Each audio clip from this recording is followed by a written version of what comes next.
YouTube family, welcome back to my channel. Please like this video and subscribe, press the bell icon. Enjoy the video, let's start.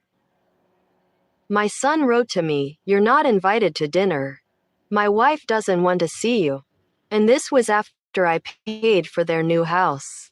I replied, "Okay," and canceled all payments, deleting 174 receipts. They started calling me, but Before we continue, please write down which country you are watching this video from and how old you are. Enjoy listening. I adjusted the folds on my dark blue dress, smoothing the fabric with my hands, even though it was already fine. It was my go-to dress, the one I always wore to family dinners. Not too fancy, so my daughter-in-law Jessica wouldn't frown, but not too casual, so I wouldn't look sloppy. At 77, I haven't been chasing fashion for a long time. But I'm used to being neat. I've been like that my whole life. Even when there's no one to impress. Michael said dinner would start at 7. It was only 6. I walked around the room. Everything in it was like a museum of my life. A photo with Robert, our golden wedding anniversary. Little Michael with the first fish he caught himself. Ethan and Emily at their graduations. These pictures. They reminded me that once everything was different. Warmer. More understandable. I lingered on the photo of Robert. He's been gone for 15 years, but I still consult with him in my head. "Zena, don't let anyone take advantage of you," he always said. He knew how to set boundaries. Even with Michael. But I don't. My phone vibrated. A message from Michael. I put on my glasses. I thought he might want to clarify the time or offer to give me a ride. Although he hadn't offered in a long time. "Mom, I'm sorry. It won't work out today. Jessica is hosting a dinner for her colleagues. Shall we reschedule?" I read the message. Yesterday he insisted that I come. He said he had important news. Something wasn't right. A few seconds later, another message arrived. "You're not invited. Jessica doesn't want you to come." My phone tingled in my hands. It was as if someone had thrown cold water on me. It was from Michael's number. From his name. I slowly sank into a chair. I was still holding the phone, as if it were the last thread connecting me to something real. Memories flashed before my eyes. How Michael held onto my skirt in kindergarten. How he shyly asked the council what to give a girl as a gift. How he later brought Irina to meet me, so happy. And now, this. A cold, short text, as if from a stranger. It's a spontaneous decision. Or maybe they just said for the first time what they had been thinking for a long time. How many times they smiled at me stiffly. How many times the invitations were out of politeness. I looked at the brochure on the table. Advertisement, residential complex, Riverbank. Their new home. A 3-story tongue house by the river with a pier. The house I contributed $120,000 to 6 months ago. "Mom, it's an investment," Michael said. "You'll have your own corner there." My corner, I smiled to myself. It seems to have disappeared long ago. I remember how we made the deal at the bank. The manager looked at me in surprise. "Are you sure, Margaret Smith? It's a large sum." But I was sure. Robert left me enough. I wanted to help my son. That's right, isn't it? Then there was more. A safer car for the children. Private school for Ethan, he has special needs. Kitchen renovation and a new maid, she works, she's tired. Every time I wrote the checks silently. And every time I believed I was doing the right thing. And what was the response? Scheduled holiday calls. Visits, brief, perfunctory. And now this text. Short, cold, no apologies. I got up and went to the desk. The top drawer, where all the papers are kept. Everything is sorted into folders, checks, documents. The Michael folder is the thickest. I opened it. A check for $1 million for the business he abandoned 6 months later. And Irina's tuition fees. Repairs to the roof of their old house. Ethan's car insurance. A loan for the kitchen. Private dental care. I don't remember anymore. How much did I pay for? Everything, for the good of the family. And now I'm not even welcome on the doorstep of the very house I paid for. The phone vibrated again. My heart skipped a beat. But it was Emily, my granddaughter. Grandma, are you coming today? I miss you. My hand froze over the screen. Emily was always different. Sincere. Even when everyone else seemed to forget I existed, she found time. I wrote, "Sweetheart, it seems your parents have decided it's better for me to stay home." The reply came almost immediately. Dad himself said you must come. So she didn't know. I imagined her, confused, standing where no one wanted to see me. In the house that was bought with my money. My gaze fell on the folder again. All this time, I really thought that if I was generous enough, they would respect me. Love me. But in truth, I was just renting their attention. And the lease was coming to an end. I picked up the phone. I dialed the bank's number. Bank Nadezhda. Good evening. How can I help you? Good evening. This is Margaret Smith Kovalova. I need to consult about automatic payments from my account. Of course. You will need to go through identification.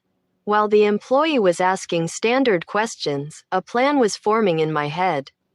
Calm, cold, clear, everything confirmed. What would you like to do? Stop all transfers from the account. All of them. No exceptions. And cancel the power of attorney issued to my son, Michael Kovalev. There was a pause on the line. All transfers. You have a lot of them. I know. Stop them all. Today. I'll come in person tomorrow to complete the paperwork. Okay. We will temporarily suspend them. But without a signature, we cannot cancel them completely. Stop them. Now. While she was typing, I looked at Robert's photo. You were right, Rob. You can't let people walk all over you. Not even your own family. Done. Margaret Smith. All 174 regular transfers and payments have been suspended. 174. I repeated quietly. I couldn't imagine there were so many. After calling the bank, I sat in my chair for a long time, not moving. My hands were shaking a little. But inside, I was calm. It was as if the burden I had been carrying on my back for years had suddenly slipped away. I didn't cry. I just sat in silence in my apartment, surrounded by photographs, old furniture, the smell of vanilla and paper. For the first time in many years, I felt that I had done something for myself. Not for my son, not for my grandson, not for the sake of peace in the family. But for myself. My phone vibrated again. A message from Michael. Emily must have said something to him. But I didn't open it. I wasn't going to explain or justify myself again. I opened a new message and wrote just one line. Now pay for everything yourself. Good luck, breadwinner. My finger hovered over the send button. To be honest, I didn't want to sound rude. But they were the first ones. I didn't start this coldness. They decided that I was unnecessary. Even in the house I bought. They chose to be strangers. I just accepted it. I pressed send. Then I turned off my phone. Silence. Calm. Evening was falling outside the window. Soft light fell on the windowsill. I got up, went to the closet, took off the dress I had worn for dinner. I put on my housecoat and put the kettle on. The kitchen was cozy. It smelled of apples. I took out an old album. I leafed through the pages, my wedding to Robert. Michael in his father's arms. We were at the dacha, on a trip, in a cafe. So many years. And all of them were in these photos. I looked at myself, young, busy. Always doing something for someone else. I put off my own desires, my own dreams. I was always helping someone else. First my husband. Then my son. Then his family. and myself last. Robert always said, "Zena, don't let people use you, even those close to you." Before he died, he made me promise to take care of myself the way I always took care of others. I nodded then, but in my heart I thought, who will need me if I don't give myself to others? Now I understand that I need myself. I closed the album, went back to the kitchen, made some tea, took out a book I had wanted to read for a long time. I kept putting it off, first because Ethan was sick, then because Irina needed money for her classes, then because of important family events. Now I could read whenever I wanted. I could live the way I wanted, without expectations, without requests, without the endless role of savior. In the morning, I woke up without an alarm clock, without calls, without a to-do list. I slept in, without pills, without melatonin. I had breakfast, simple but enjoyable. I looked out the window. The day was clear. For the first time in a long time, I didn't feel heaviness in my chest. I arrived at the bank 20 minutes before it opened. The street was quiet. I stood in front of the door, in my coat, with a folder in my hands. People walked by. No one knew that this was a special day for me. The day I took my life back. When the doors opened, I went in. The girl at the counter smiled politely. "Good morning. How can I help you?" "I need to see Linda Johnson," I said. "We've known her for almost 30 years. She handled our business with Robert. She was always precise and attentive." A few minutes later, I was sitting in her office. She hadn't changed much. She still had the same neat hairstyle and thin-rimmed glasses. "Margaret Smith, good morning. I'm aware of your call. All transfers have been suspended. Has something happened?" I looked her in the eyes. "I want to cancel everything permanently and revoke Michael's access to my accounts." Linda Johnson took off her glasses. She began to wipe them with a handkerchief. She always did that when she was thinking about something important. "We've known each other for a long time. Are you sure? This is a radical step." "I'm sure," I said calmly. She nodded. She sat down at the computer. She began to type.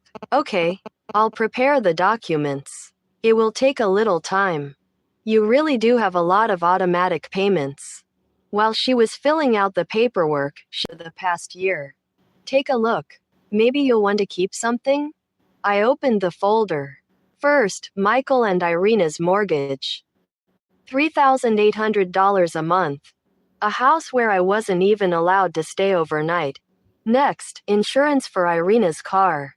The premium model she called a necessity so she wouldn't be embarrassed driving clients around. $850 a quarter. Membership in a private club where Jessica networks. A dental specialist for Ethan, who has an overbite. College tuition, the only thing I didn't regret for a second. Every line is a conversation. A request. Sometimes tears. Sometimes blackmail. "Mom, things are bad for us." "Grandma, but you want me to have it as good as everyone else." Then again, repairs, club, tickets, tutor, gym, trips. I just, for the first time in a long time, sincerely. "I'm fine, Lita. Finally, I'm fine." After the bank, I went straight to the lawyer. David Miller is our old family lawyer. He took on Robert's case while he was still alive. His gray beard has grown thicker, his glasses thicker, but his voice remains the same, calm, thoughtful, respectful. "Margaret Smith, what a surprise." He smiled as he rose from the table. "What brings you here?" "I want to change the will," I said simply, "and set up a lifetime trust, so that my assets can no longer be touched without my knowledge." He raised an eyebrow but didn't ask any unnecessary questions. "Family circumstances?" he asked gently. "Yes," I replied briefly. I didn't want to explain everything again. Not now. I just wanted to take a step forward. "Okay. Then let's see what exactly you want to provide for. We spent the next hour going over the documents. Oleg explained what an irrevocable trust is, how rights are transferred, how to minimize risks. I listened and asked questions. Surprisingly, I felt neither anxiety nor doubt. Only clarity. Only the desire to protect myself. Myself, no one else. When we finished, I looked at my phone. 15 missed calls from Michael, 7 from Irina, 3 from Ethan. Not a single one from Lisa. I wasn't even surprised. Emily always knew when to wait. Get the papers ready by the end of the week. I asked, I'm coming up. Of course, Oleg nodded. Isaneta Petrovna, he hesitated for a second. Yes, Robert always said that you are much stronger than you seem. I'm glad to see that he was right. I nodded. Restrainedly. I didn't want to cry in the office. On the way home, I stopped by the store. For the first time in a long time, just for myself. I bought the foods that I love. Without thinking about whether Michael likes them. Without remembering what kind of ice cream Ethan prefers. Just for myself. It was a small thing, but somehow I felt proud. A surprise was waiting for me at home. Emily was sitting on the porch, hugging her knees. She saw my car and immediately ran up to me. Grandma, I've been calling you all day. Why didn't you answer? Because I had an important day, sweetie. Help me with the bags. She took the bag and we went into the house.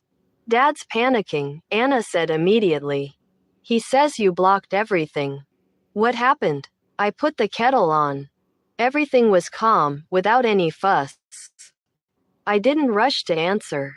I just put the groceries on the shelves. Yes, I stopped all the transfers. I'm tired. I can't do it anymore, morally or financially. That's it. Emily froze. Oh, did something happen? I turned to her. I looked her straight in the eye. Your father canceled my visit to the family dinner yesterday. He said Jessica doesn't want to see me in her house. In the house I bought. Emily turned pale. Her eyes widened, her mouth opened slightly. What? That can't be. Dad talked all week about how important it was for you to come. I showed her the messages. Without saying a word, she read them. She covered her mouth with her hand. God, I didn't know. Honestly, that's terrible. Grandma, how could they? I put a cup of tea in front of her. That's when I thought, enough is enough. For so many years I helped, paid, saved them. And in the end, I'm not even welcome at their table. So it's time to rethink everything. Emily was silent. Her lips trembled, her eyes filled with tears. You know, she said quietly. I've seen it all for a long time. How they use you. Especially Mom. I tried to talk to Dad, but he always defended her. He said, you don't understand adult matters. I nodded. Deep down, I always knew.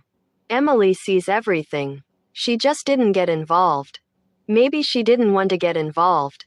Maybe she thought I could figure it out myself.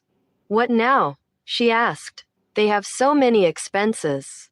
The mortgage, Ethan's school. Let them figure it out themselves. I replied calmly. They're adults. Michael has a good job. Jessica is a successful real estate agent. Enough. The phone vibrated again. Michael. I turned off the sound. You're not going to answer. Emily asked cautiously. Not today. Let him think about it. Maybe for the first time in a long time. She looked at me in a special way. Intently. You know, Grandma, I've never seen you like this before. I haven't seen myself like this in a long time either. I smiled. We drank tea. We talked about Lisa's work, books, plans. We just talked. No requests. No manipulation. No tension. That's real closeness. That's what family should be like. When Emily was about to leave, she hugged me tighter than usual. Are you sure you're okay? Maybe I should stay? Everything's fine, sweetie. Honestly, go. And don't worry. She stopped at the door. Grandma, I don't want to come between you. This is yours. I'm not a party to this. I understand, I nodded. This is between me and your parents. You have nothing to do with it. After she left, the house was quiet again. I checked my mail. Among the letters was a notification of a failed attempt to charge Ethan's card. Already? That was fast. It seemed like her grandson was living paycheck to paycheck. I put the letter aside. I sat down by the window.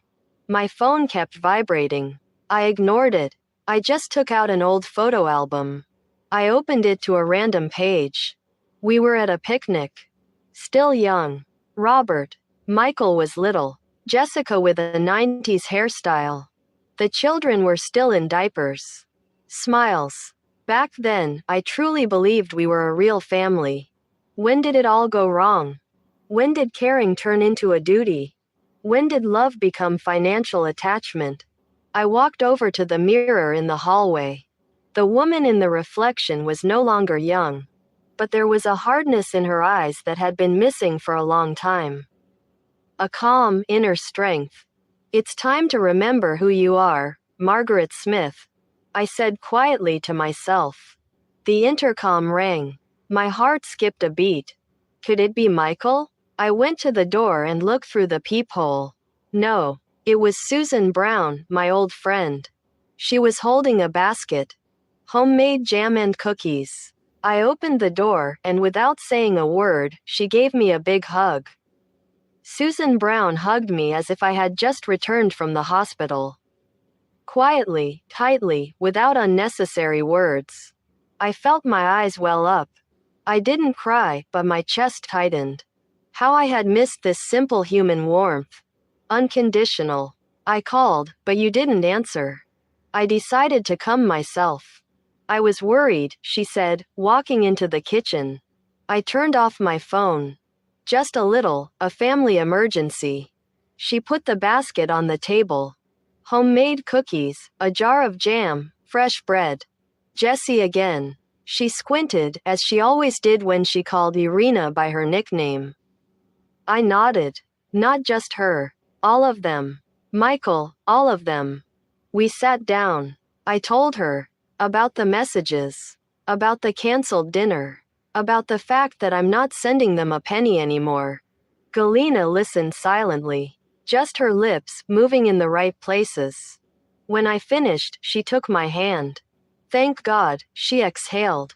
I've been watching this for so many years. I wanted to say, Zena, wake up. But I knew you wouldn't hear me. I wasn't offended. She was right. I didn't want to see it myself, I said quietly. They used you. Especially your favorite daughter-in-law. She never respected you. And I paid for everything. I forgave everything. For the sake of peace in the family. We sat for a long time over tea. We talked. Like two women who have understood each other for a long time. Not like mother and grandmother. Just like women who are tired of being convenient. In the evening, Galina left. She promised to come again in a few days. I was left alone. The phone rang again. On the screen, Michael. I didn't answer. A minute later, I got a message from Irina, Margaret Smith. We need to talk urgently. Things have gone too far. You don't understand the consequences. A smirk escaped me. When it comes to money, everyone expresses concern. No one wants to understand what it's like to be superfluous in a family you've supported for decades. I didn't answer. Not to calls, not to messages. I just turned off the sound. The morning began unexpectedly. The doorbell rang. I wasn't expecting anyone, and there was Jessica on the doorstep. As always, perfectly coiffed, with a box of cakes from an expensive bakery. She stood there as if nothing had happened. Good morning, Margaret Smith. May I come in? I silently stepped aside. Jessica entered like the hostess, looked around, and placed the box on the table. We need to talk. She sat down. She folded her hands on her lap. Her voice was soft and mature, as if explaining something to a person with disabilities. What happened was a misunderstanding. Michael shouldn't have written that message. We were on edge. I was planning an important dinner, there were clients, I needed everything to be perfect. And I could have ruined it all. I clarified calmly. No, you misunderstood, she hesitated. It's just that sometimes you're, well, not quite up to date with modern etiquette. You make awkward jokes, you dress, well, old-fashioned. I prompted her. She nodded, feigning sympathy. And you think that's a reason to not let your husband's mother into the house she paid for? Her face twitched. The mask almost slipped, but she quickly pulled herself together. Let's not make this worse. It's hard for all of us. We're in crisis. The loan, Ethan, work. Michael is on the edge. I'm tired. We're all tired. And I asked, have you ever once in all these years asked how I am? Margaret Smith, with this new tone, patient, cold. I'm not sending you any more money, I interrupted her. Not for the house, not for the car, not for Ethan's sports club. Not a single ruble. She froze. For a few seconds, as if she couldn't believe it. You can't do that. We're family. Family means caring. Respect, attention. I haven't seen that from you in a long time. I'm just a bank account, just a card. To you, I'm a function, not a person. You'll regret it, Jessica blurted out. When you're alone. When you get sick. Who will help you? I stood up calmly. I'll manage. As I always have. Before you, before your convenience. Alone? She stood up too. She left the cakes. Apparently, she still believed that this would bring back the trust. This isn't the end, she said at the door. We're still family. No, I said. You're just relatives. My family is somewhere else. When the door closed behind her, I didn't feel triumphant. Only quiet relief. As if her last attempt to manipulate me had failed. I made tea. I put my favorite cinnamon rolls on the table. Not the ones I bought for Ethan. The ones I love. It smelled of cinnamon. It was quiet. I was finally living by my own rules. The next morning, David Miller, the lawyer, arrived. He was punctual, as always. He was carrying a folder with documents. Calmly and methodically, without fuss, he laid everything out on the kitchen table. Everything is ready, Margaret Smith. Here is the new will and the lifetime trust agreement. I nodded without looking. I signed. Every page. Clearly. Without hesitation. The bulk of the estate is transferred to an irrevocable trust, where you are the sole beneficiary during your lifetime. After your death, 40% goes to your granddaughter Lisa, 10% to charity, and the rest, according to your instructions. Michael and Ethan receive the minimum share required by law. Jessica is excluded entirely. I nodded again. Everything is correct. If there are any conflicts with the family, call me, he said, carefully gathering the papers. But, honestly, you've done everything right. It will be difficult to argue. Thank you, Oleg, for everything. He paused and looked at me intently. You know what? In 30 years of work, I rarely see people who decide to take such a step. Most drag it out until the very end. But you freed yourself. And that commands respect. I walked him to the door. Then I stood in the hallway for a long time. I kept my hand on the folder with the signed documents. This was what freedom looked like. Papers, signatures, but most importantly, an inner boundary. Simple as enough. The phone rang again. Ethan, I hesitated. But I answered anyway. Hello? Grandma, his voice was tense. Is it true? Did you turn everything off? It's true. But why? I haven't done anything wrong to you. I didn't hear aggression in his voice, like Irina's, or hysteria, like Michael's. Rather, confusion, fear. He didn't know how to live without support. Ethan, you're an adult. You work. You're independent. Why are you still dependent on my card? He fell silent. Then he said quietly, I'm used to it. It's always been that way. You always helped me. Have you ever thought about how I felt? He was silent again. You find it funny, I continued. But in the last 10 years, I've only received 2 calls from you that didn't involve a request for money. One was on New Year's. The second was when you needed a certificate for the institute. Everything else, Grandma, transfer it, Grandma, pay for it, Grandma, decide. I didn't think about it, he said hollowly. Exactly. No one thought about it. They just took it. They got used to it. And only when I said no did everyone get alarmed. My card is blocked, he exhaled. I have no way to pay for my apartment. And for my car. I'm screwed. You live alone.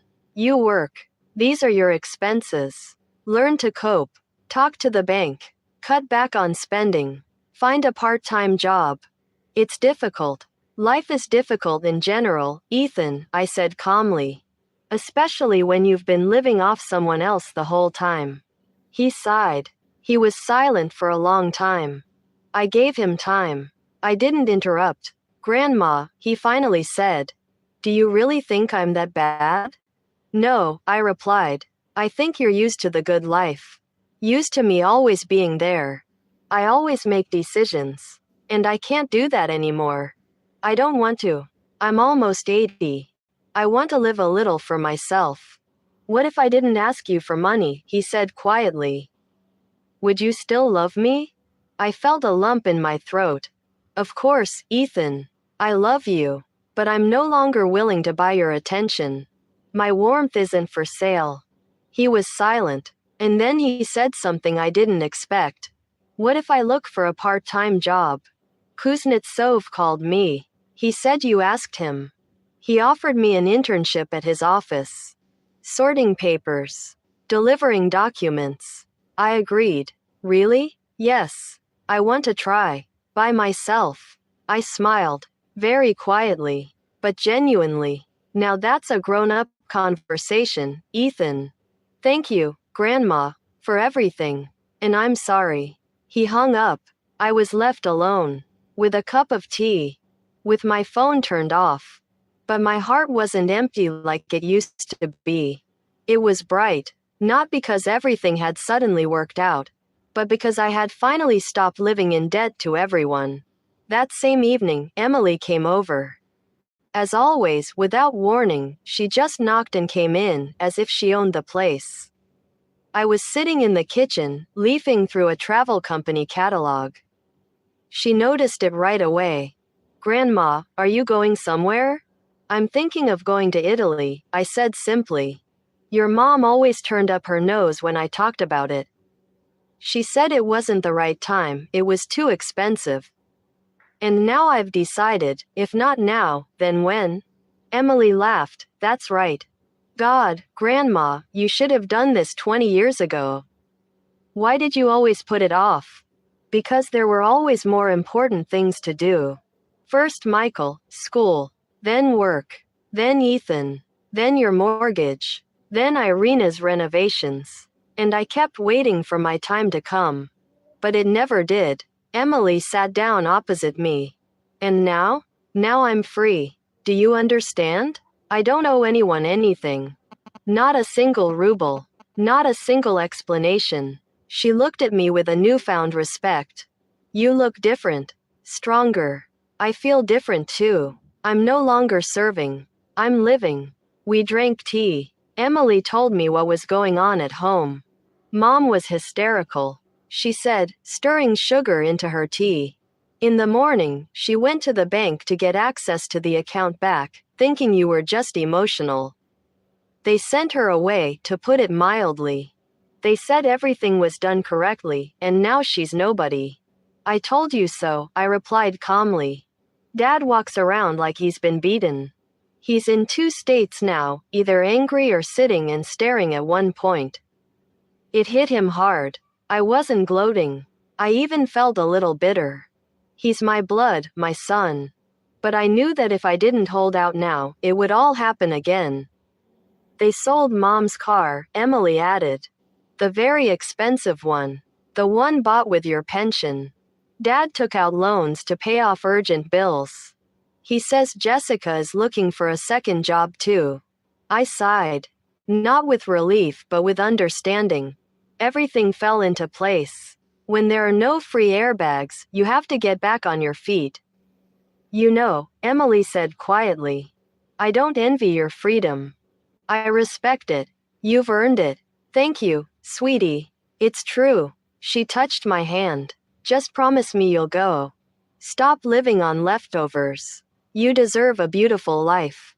I want you to see how people really live. Not through photos in albums. I nodded, and at that moment, I already knew I would go. When Emily left, I sat in the kitchen for a long time. The catalog had photos of Venice, Tuscany, Rome. Robert dreamed of showing me Italy. His grandfather was from there. We always said, when we retire. But when retirement came, his health no longer allowed it. Now I could. I took out the old atlas. There was a note in the margins. He had once circled his favorite routes. I ran my finger across the map. Easy, like life itself. The doorbell rang, pulling me out of my thoughts.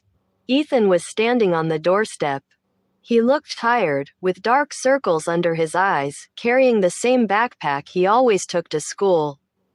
He looked less like a grandson and more like a lost teenager. Grandma, can I come in? I nodded silently. He came into the house and took off his jacket. He sat down in the living room. He didn't beat around the bush. I have problems, he said right away. Big ones. My cards are blocked. The bank is demanding payment. My rent is overdue. My car is in the impound lot.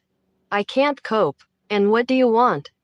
I asked calmly. He looked at me like a cashier in a store who had been approached by someone with no money. With a blank stare. Money. I'm not asking for a loan. I'll pay you back. Ethan, I interrupted. You're an adult now. You work. Do you know how adults live? They pay for themselves. Because of the apartment. Because of a mistake. He lowered his eyes. I can't cope because you've never tried. He fell silent. We sat in silence. Then I said, I won't give you money. But I gave your number to a lawyer. He has a job.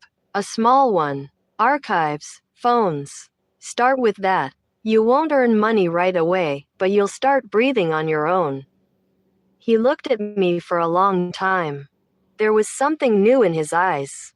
A mixture of resentment and gratitude. Do you still love me? Very much. But now not with rubles but for real. The morning was quiet. I woke up early, without alarm. I made myself breakfast, slowly brewed coffee, and put cookies on the table. I opened the window, and the fresh air of the street, the light noise of cars, and the smell of spring filled the room. I knew there would be a conversation today. Michael had called the day before. Mom, we want to talk. The whole family. Calmly, without drama. We'll be there at 2. I didn't object. I wasn't afraid of anything anymore. At exactly 2 o'clock, the doorbell rang. I looked out the window and saw 3 cars outside the house. Jessica was standing on the steps, dressed up as always. In a coat and heels. Behind her were Michael, Ethan, and Emily. And about 6 other people, Irina's parents, her sister and her husband, and some acquaintances. I didn't even recognize everyone at first. I opened the door. Good afternoon, Jessica said loudly, as if announcing something important. We are all here to discuss the situation. As a family. I looked at her calmly. Come in. Only you, Michael, Ethan, and Emily. No one else. She froze. But they are all close friends. They are here to support me. We decide together. This is my house, I interrupted. And I decide who comes in. Either you come in with Peter, or no one comes in. Silence. Everyone looks at each other. Irina's eyes show discontent. Michael is confused. Ethan doesn't look anyone in the eye. Emily stands to the side, as always, quietly. Okay, Jessica said, gritting her teeth. Shall we go? They went inside. The others remained outside. Some demonstratively moved away to the fence. Some remained standing by the gate, as if it were not a conversation in a house but a court of law. They sat down in the living room. I sat opposite them. They were silent for almost a minute. Mom, Michael spoke first. We want to understand. Why so abruptly? Why did you cancel everything? We could have talked. Why everything at once? Close it. I didn't close it right away. I kept quiet for 20 years, I said calmly. And all this time you chose. And you didn't ask how I was. And now, when I said enough, you got scared. Not for me. For your own accounts. We weren't scared, Jessica interjected. We just think it's wrong. Family should help each other. Family, yes. But not one-sided. Jessica threw up her hands. You destroyed everything because of one message. It's not one message. It's the end. The end. And the beginning was many years ago, when you started thinking that I owed you. Michael lowered his eyes. Ethan nervously fiddled with his jacket sleeve. We thought it wasn't difficult for you, Michael exhaled. You always offered. I offered. Out of love. And you took it as an obligation. Mom, Michael's voice grew louder. But you can't just wipe everyone out of your life. I'm not wiping anyone out. I'm stopping paying for love you don't feel. And I'm stopping sitting in a house where I'm not welcome. Jessica couldn't take it anymore. But this is the house where your son lives. Your grandson. You paid voluntarily. And now you've voluntarily stopped. She jumped up. We're losing the house. Ethan can't pay for his education. Everything has collapsed because of your resentment. Not because of resentment, I replied quietly. Because of the truth. Because I no longer let you take advantage of me. Jessica straightened up and crossed her arms. You'll regret this. When you're alone. Without help.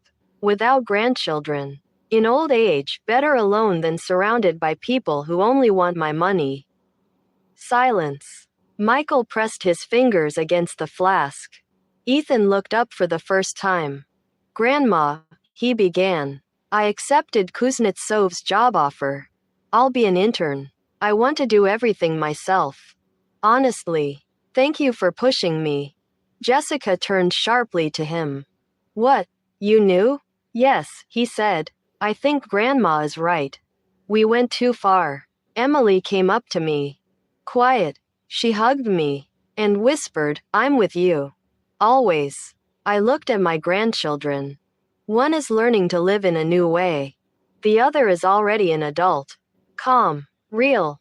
This is my family. I'm not kicking you out, I said. But I've set boundaries. This isn't a war. This is an adult conversation. And I'm not going back to a place where I'm not respected. Jessica stood like a statue. Her lips were pressed together. Her eyes were angry. Let's go, she said to Michael. The conversation is over. He got up without looking at me. Silently. They left. Only Emily lingered for a second. She hugged me tightly. Without words, when the door closed, I felt neither victory nor grief. Only silence and lightness. 6 months have passed. The Italian sun warmed my shoulders. I was sitting on the terrace of a small restaurant somewhere in Tuscany. In front of me was a glass of white wine, a basket of warm bread, and a plate of pasta. No fuss. No one was demanding anything. No one was calling with the phrase, Grandma, it's urgent. With me was Susan Brown. She had kept her promise and come with me. Now she was writing something enthusiastically in her notebook, recording her impressions every day. And I just sat there. I looked at the vineyards. I breathed in the air. I can't believe we're here, I said aloud. I'm 77. And I'm finally living the way I always wanted to. Robert would be proud of you, Galina replied, raising her glass. Here's to you, Zena. Here's to us, I smiled. A lot has changed in the last 6 months. Michael and Jessica tried to pressure me at first. Then they begged. Then they took offense. A couple of times Michael came with a bouquet and said, "Mom, I'm sorry." But each visit ended with, "Now, maybe you'll change your mind." And I refused again. Eventually, they understood. It's forever.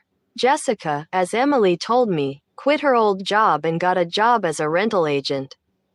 She says she has to hustle. They sold their house, moved to a smaller apartment. And, oddly enough, it turned out to be a good thing. Without a safety net, they began to grow. Out of necessity, but still. Ethan works for Oleg Kuznetsov. He helps with business, fills out paperwork. Sometimes he calls. Without asking for anything. Just to ask how I am. And I feel that for the first time, it's real. Lisa and I talk almost every day. She insisted that I not postpone the trip. She helped me choose the route, booked the tickets, even bought me a new suitcase. She said, "You're living now. Make it beautiful." I remembered how, as a child, I dreamed of going somewhere where there was silence, delicious food, and no one rushing me. And now, here I am. Not for anyone else. Not out of politeness. Not out of obligation. But simply because I have the right to. Galina and I walk around cities. We go into shops. We try cheese, we laugh. We take pictures of each other. And every evening I realize that I am not alone. Because, finally, I am with myself. Tonight, I wrote a message to Lisa. "Dear, Italy is wonderful. Come visit sometime. I'll show you that very street where they make coffee like in the movies. I love you very much." I attached a photo. I am in front of vineyards, wearing a light shawl, with wrinkles, with tired but clear eyes. Alive, real, free. In the evening, I went out onto the balcony. Galina was reading a book. I just looked at the sky. It was warm, deep blue. Somewhere below, grasshoppers were singing. I smiled. I made it. Yes, I spent decades, hundreds of translations, thousands of silent concessions. But I managed to say enough. I managed to choose myself. I managed to live, at least a little. Not as a convenient woman, but as the mistress of my own life. The phone vibrated again. Michael. I didn't answer. Maybe later. Or maybe never. Right now, I have more important things to do. To live. Now write in the comments how old you are and where you're from. It's important for us to know who's watching us. Like and subscribe to the channel. There are even more real-life stories ahead.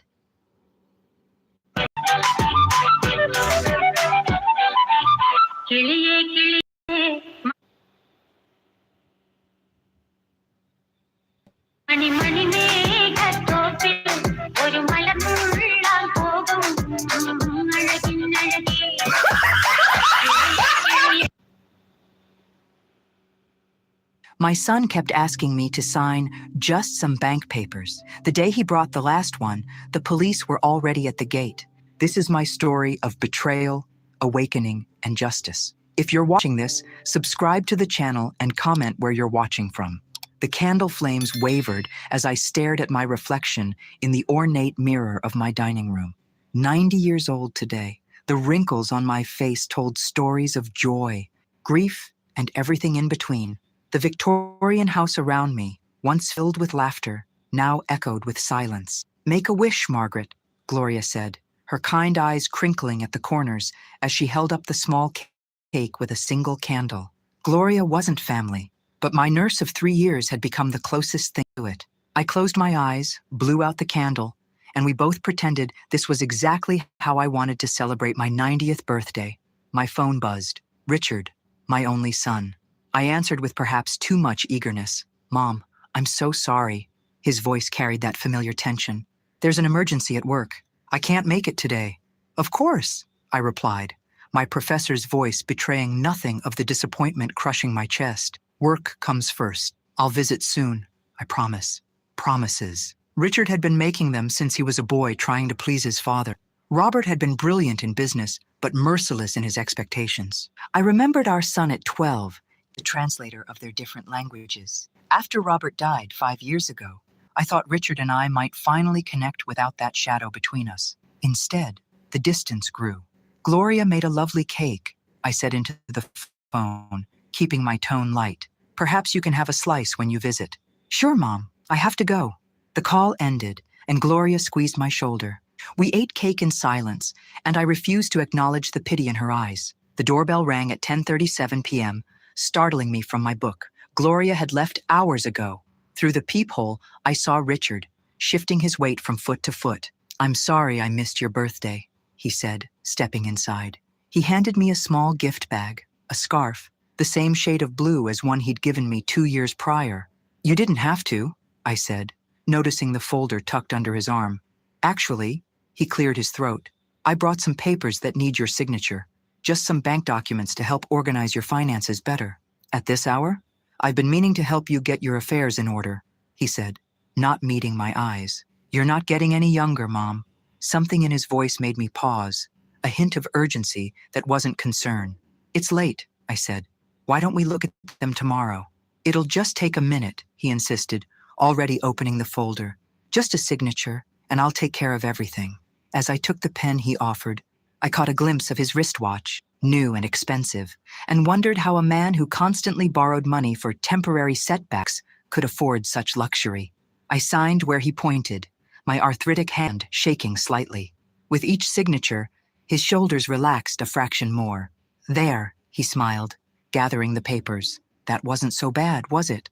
As he left, I stood in the doorway watching his retreating figure, a chill running through me that had nothing to do with the night air. For the first time in decades, if I truly knew my son at all. The silver fish platter was missing.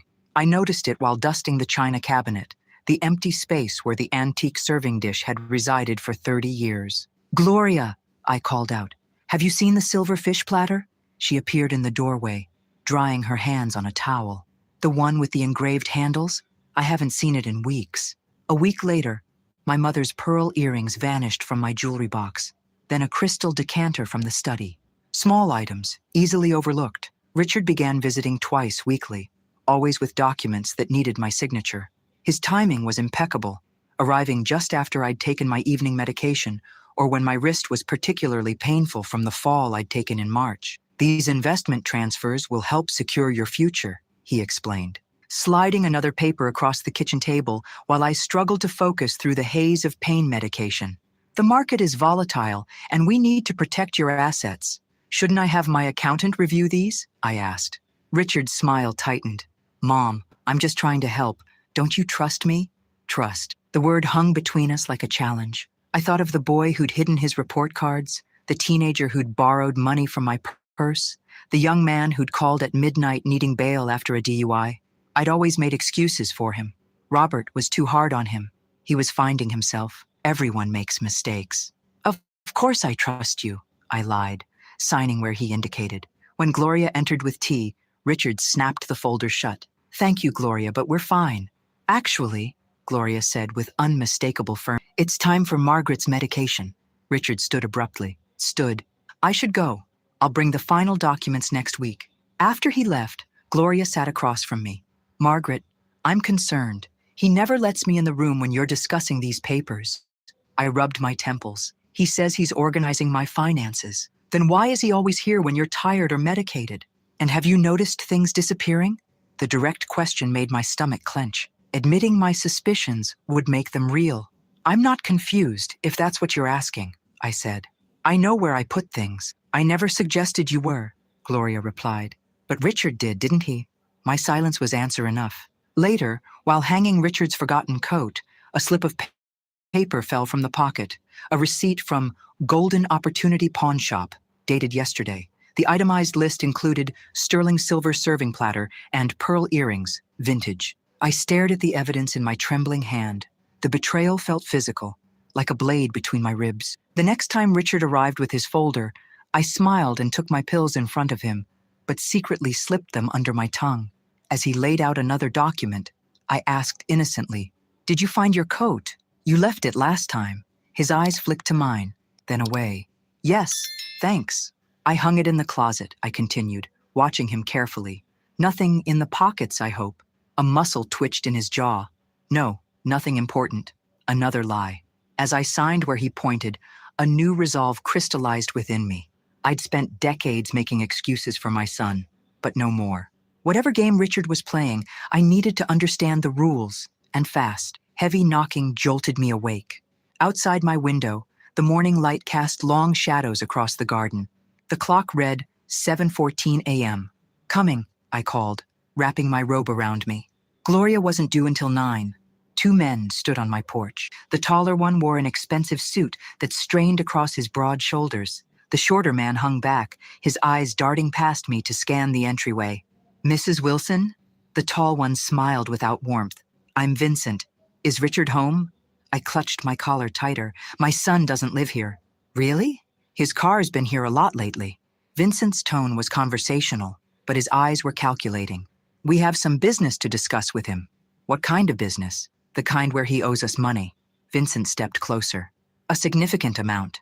I felt a flutter of fear but steadied myself. I haven't seen Richard since Tuesday. When you do, tell him Vincent stopped by. Tell him our patience has limits. As they turned to leave, Vincent paused. Nice house. Victorian, right? These old places are worth a fortune these days. The threat hung in the air as they drove away. I found Gloria in the kitchen, her eyes red-rimmed. She startled when I entered. Gloria, what's wrong? Nothing, she said too quickly, wiping her eyes. Just allergies. Those men came to the door before I did, didn't they? Her shoulders slumped. They asked if Richard was here. When I said no, the big one said I should encourage him to settle his debts. I took her hand. Did they threaten you? Not explicitly. Gloria hesitated. Margaret, I recognized one of them. The shorter man. He was involved in a fraud scheme at the bank where I worked before becoming a nurse. I sank into a chair. What kind of trouble is Richard in? From what I overheard, gambling debts. Horse racing, underground poker. Of course. Richard's financial setbacks had always been euphemisms for gambling losses, but this felt different, more desperate. There's something else, Gloria said. I found this when I was changing the sheets in the guest room. She handed me a crumpled notebook page with my signature practiced dozens of times in Richard's handwriting. Below was a crude sketch of my house with numbers scribbled beside it. 1.2 pwanners. The sickening reality crystallized. Richard wasn't just taking small valuables. He was after everything. He's been coming at strategic times, I said slowly. When my wrist is hurting or right after I've taken medication. Making you sign documents without properly reading them, Gloria finished. I need to see what I've signed. My voice sounded stronger than I felt. And I need to understand exactly what he's planning. Gloria squeezed my hand. Margaret, we need to be careful. These aren't just pushy creditors.